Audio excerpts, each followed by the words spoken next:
بات بتاؤں، آدمی سر سے پاؤں تک گناہ میں ڈوبا ہوا ہو، کون سی ایسی چیز ہے اگر بارگاہ الہی میں لے کر پہنچ گیا تو اللہ چاہے تو سر سے پیر تک ڈوبے ہوئے گناہوں میں اس شخص کو معاف کر دے، صرف ایک چیز کی وجہ سے؟ بولو کون سی چیز ہے وہ؟ توحید ہے، توحید جی۔ سر سے پیر تک آدمی گناہ میں ڈوب کر کے گیا ہو، زمین بھر کر کے گناہ کر کے گیا ہو، صرف ایک چیز لے کر گیا ہو، برابر، تو اللہ چاہے تو بغیر سزا دیے ہوئے معاف کر دے۔ اس کو معاف کرنے کا کیا ہے؟ کوئی ٹوکنے والا ہے، کوئی بولنے والا ہے؟ وہ جو بول دے کسی کو جرات ہے بولنے کی؟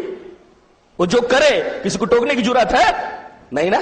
چاہے تو بغیر سزا دیے ہوئے معاف کر دے، اور چاہے تو سزا دینے کے بعد معاف کرے، ایسا۔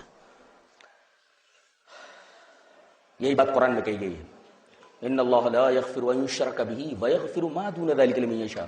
اللہ مشرک کو نہیں بخشے گا، لیکن اگر توحید لیے آدمی گیا ہے، بخشش کا امکان ہے، اللہ تبارک تعالیٰ اسے بخش سکتا ہے، چاہے جتنے گناہ لے کر گیا، برابر۔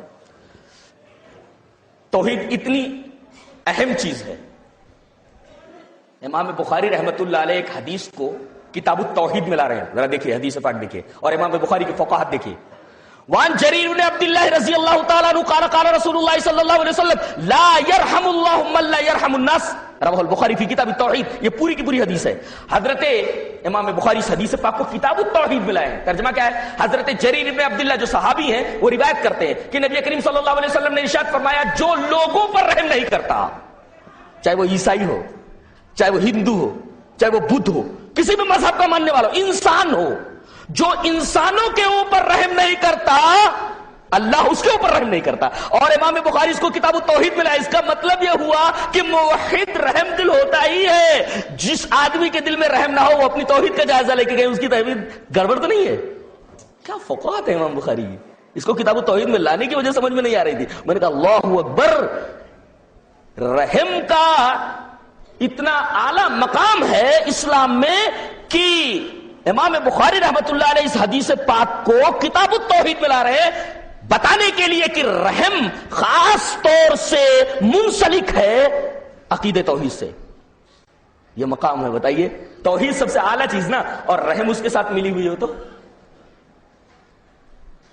رحم کتنا اعلیٰ ہوا، محسوس ہوا نا؟